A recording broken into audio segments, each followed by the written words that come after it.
Hey guys, welcome back to the channel. It's Freddie checking in with y'all.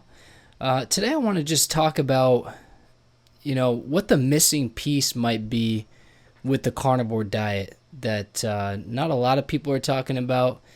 And I think it has to do with not what you're eating, but actually how much you're eating. And, I know this might go against what a lot of people are saying right now, especially in the carnivore community, and some influencers. But I want to just talk about why this might not be a one-size-fits-all thing and why I don't think it's a good idea to be telling people to eat as much as they want and to eat until they're satisfied and full and stuffed. I don't think this is going to work for everybody, and here's why.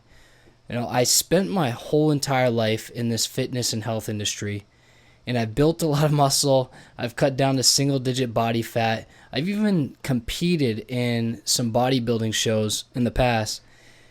And I just want to say, every single time that I wanted to get to my leanest, my most chiseled physique and lose the most body fat, I always had to be in a caloric deficit. The fastest and most efficient way for me to do it was by tracking my calories and staying in a caloric deficit, and also keeping my protein high to sustain muscle while I was in a cut.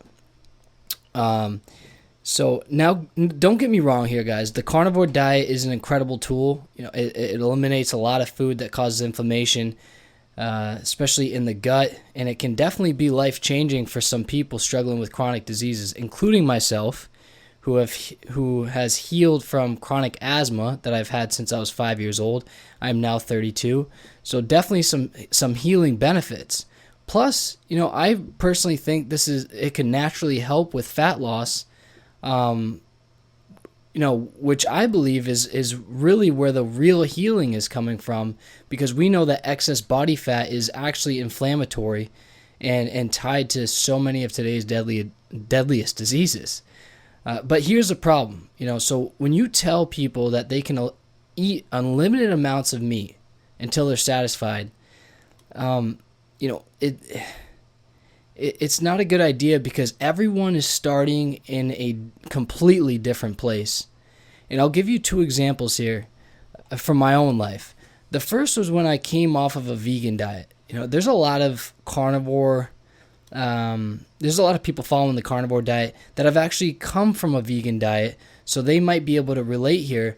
But when I first came off that vegan diet, I was, nutrient deprived. I'd lost a lot of muscle, and when I switched to the carnivore diet, my body was basically in this starved state, where whatever meat I ate, I soaked up every nutrient, I soaked up every bit of protein.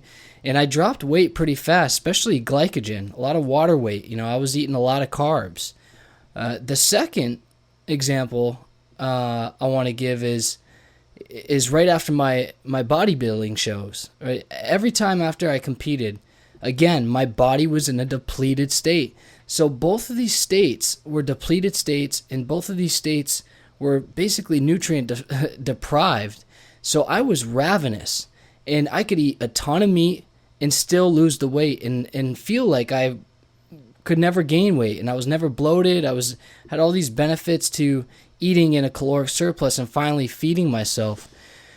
But I was in a different state, So now let's go the other direction here. Let's think about someone who's overweight. It might be insulin resistant because of it. Maybe they're even leptin resistant because of it. And what that's going to do when you're leptin resistant is your hunger and fullness signals that are occurring in your body, they're going to be completely broken. If you tell somebody to eat as much as they want and they're leptin resistant and they're insulin resistant, chances are they're going to overeat. Their system isn't functioning properly. And what they actually need is to lose fat in a safe, controlled, calorie deficit manner to restore the hormone balance. But here's the good news. When you do lose the body fat and you return to a healthy range, your insulin sensitivity improves. We know that. Your leptin sensitivity improves. We know that. And your hunger cues can start working properly again. And that's when the carnivore diet is going to feel basically effortless because your body's running in the way that's supposed to. Everything's working better. Your system's up and running better. And so I feel like, that's a completely different state than somebody who is starting off, maybe with the American Standard Diet and have just completely gone off the rails and are overweight, maybe obese. So we have two different sides of the coin here that are starting in different places. So I just feel like we have to take that into an account, especially from my own experience. I've felt both sides, and you can definitely overeat, and you can definitely gain weight. The law of thermodynamics, I believe, still applies with whatever diet you're on.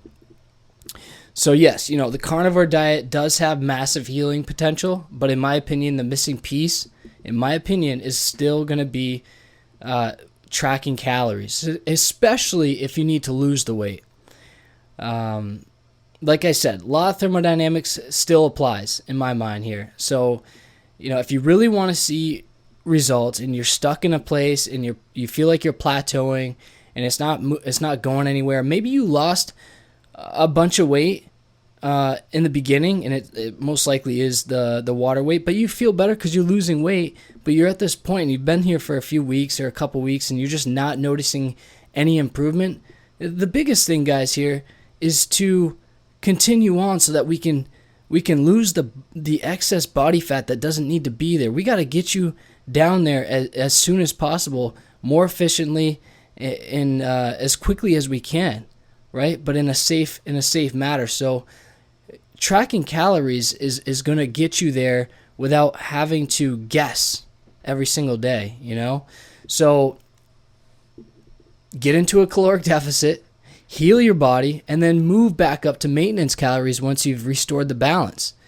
And that's when we can truly combine, and this is the cool thing, we can truly combine the healing benefits of the carnivore diet with the proven fat loss strategies that the bodybuilding community has been basically utilizing for years now. And it kind of becomes this double whammy for our health.